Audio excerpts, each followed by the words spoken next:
Picture yourself as a gray whale, 30 feet long, half a ton of muscle, and you are completely wrapped in crab trap rope. Line around your tail, line around your mouth, line cutting into your fins. You cannot dive, you cannot feed. You are going to drown in open water, slowly, over days. Then a small boat pulls up next to you. Humans jump into the water beside your enormous body, holding knives. Every instinct you have says this is a predator closing in for the kill. So why, in case after documented case, do these animals go still and let it happen? That question has a real answer, and it is stranger than you'd expect. For most of the last century, scientists were trained to assume the simplest explanation for any animal behavior. If a wild animal stopped struggling near a human, the safe assumption was stress, exhaustion, or a shutdown reflex. Never trust, never understanding. Attributing anything more was considered bad science. But over the past 2 decades, that wall has been cracking. Field biologists kept recording moments that didn't fit the old model. And now we have enough documented cases across enough species to ask the question seriously. Can a wild animal actually recognize the difference between a threat and a rescue? Let's start with the whale. Off the coast of California, a humpback was found entangled in nearly opposite ends of a fishing line, weighed down so heavily that the researchers estimated she had maybe hours left. A rescue team worked for close to an hour, diving underneath her, cutting rope by rope while she stayed motionless in the water the entire time. When the last line finally came free, she didn't bolt. According to the divers who were there, she swam in a slow circle around the boat first. Then she approached each person in the water directly, one at a time, and paused in front of them before finally swimming off. One diver described making direct eye contact with her, close enough to see the individual barnacles on her skin. Marine biologists still argue about how to interpret that. But even the most cautious among them admit the behavior pattern, hold still during danger removal, circle back before leaving, has now been seen enough times that it can't be dismissed as coincidence. Now picture a different animal entirely. A crow. Crows have one of the highest brain-to-body ratios of any bird on Earth, and their intelligence isn't just about tool use, it's social. Researchers have shown that crows form what amounts to a memory bank of individual human faces, and they sort those faces into 2 categories: threats and non-threats. In field studies, crows that were helped, fed consistently by the same person, or freed from tangled fishing line, began to behave completely differently around that specific individual. They'd land closer. They'd stop giving alarm calls. Some documented cases show crows bringing small objects and leaving them near the person who helped them: a button, a bit of colored glass, a bottle cap. Ornithologists don't fully agree on why this happens, but the leading theory is a form of reciprocity, an exchange, not unlike a thank you gift, encoded in a species that has no words at all. Here's what makes this more than a cute anecdote. Crows also do the reverse. They remember individuals who threatened them, and they pass that information to other crows, including crows who never met that particular human. That means a crow's judgment about you isn't based only on direct experience. It can be secondhand. Which tells us something important. This isn't a simple reflex. It's information being stored, categorized, and shared. Elephants take this even further.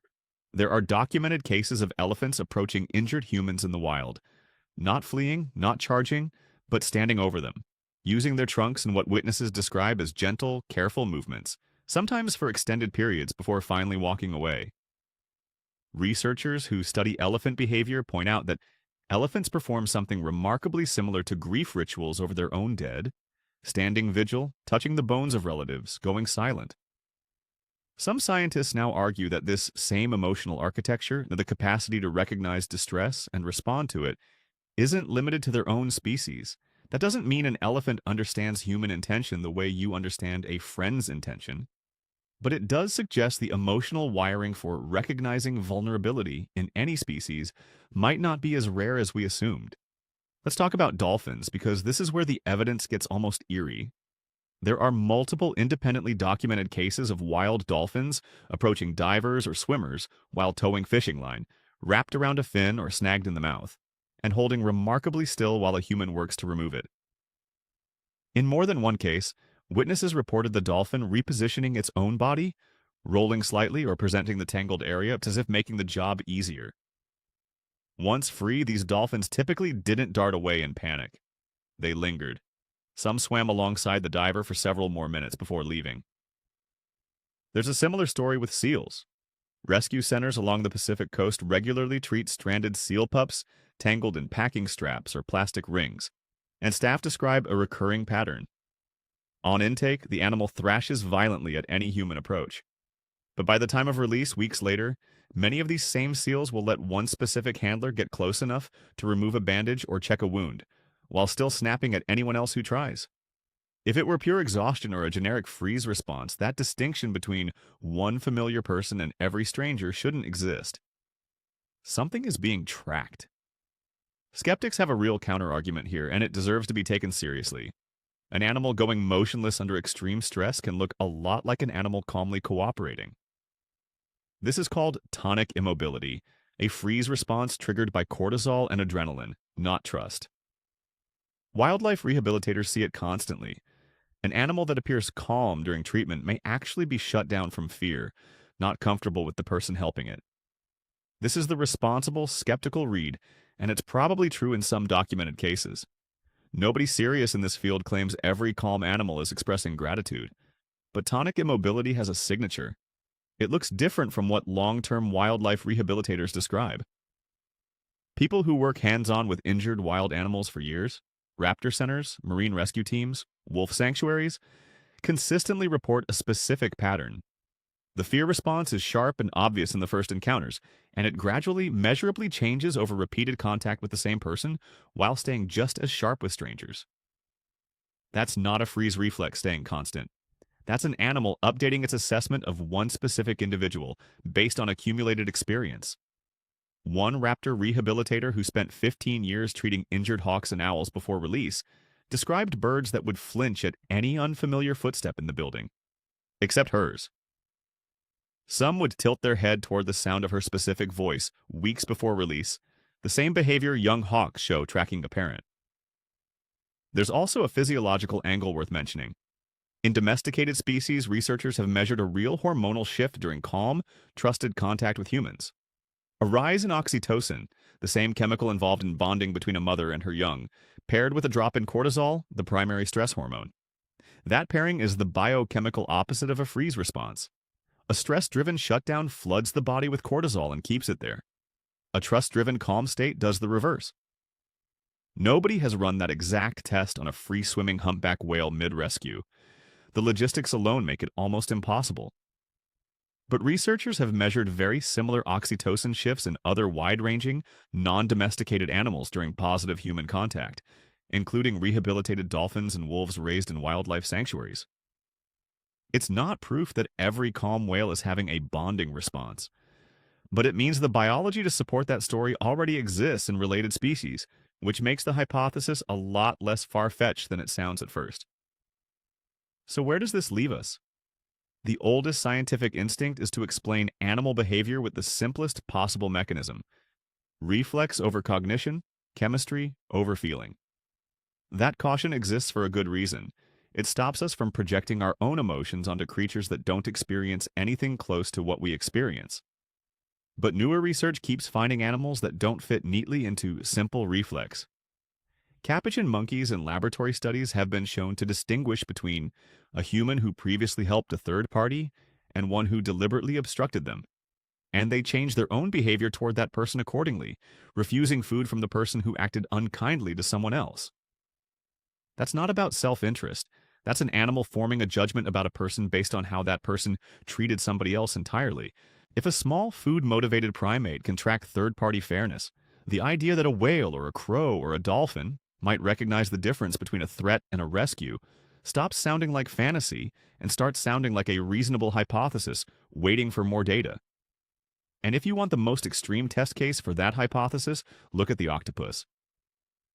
An octopus's last common ancestor with a human lived roughly 600 million years ago, long before anything resembling a brain as we know it existed. Its nervous system isn't even centralized the way ours is. Most of its neurons live in its arms, not its head. By any measure, it is about as alien as intelligent life gets on this planet. And yet divers who repeatedly visit the same octopus den report something strange. The octopus stops hiding. It reaches out a single arm to touch an outstretched hand. In a few well-documented cases from citizen science dive logs, the same octopus has been observed reacting differently to a diver who returns regularly than to a diver it has never seen. Approaching the familiar one, retreating from the stranger. Marine biologists studying captive octopuses have run more controlled versions of this same test and found the animals could reliably distinguish between two people wearing identical wetsuits based on nothing but repeated, consistent interaction. That result matters more than it might seem. If individual recognition and differential trust show up in a creature this distant from us, no shared brain structure, no shared evolutionary path for the last 500 million years, then whatever is producing that behavior probably isn't some special human-adjacent trait.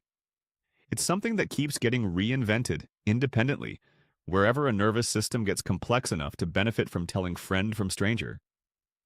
None of this means wild animals think exactly like we do, or that every calm moment near a human is proof of gratitude.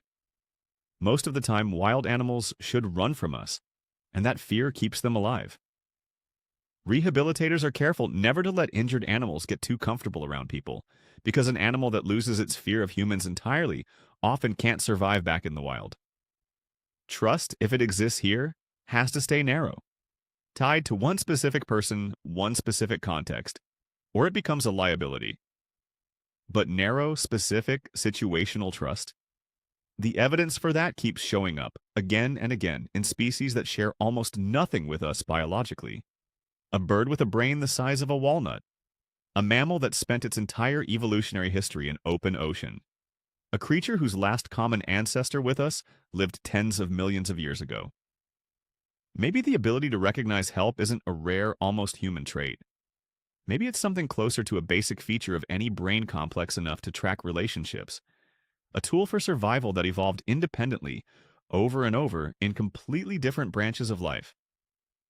The next time you see footage of a stranded animal going still while someone works to free it, you don't have to assume it understands everything happening. But you also don't have to assume it understands nothing. Somewhere in between those two extremes is where the real answer is probably hiding.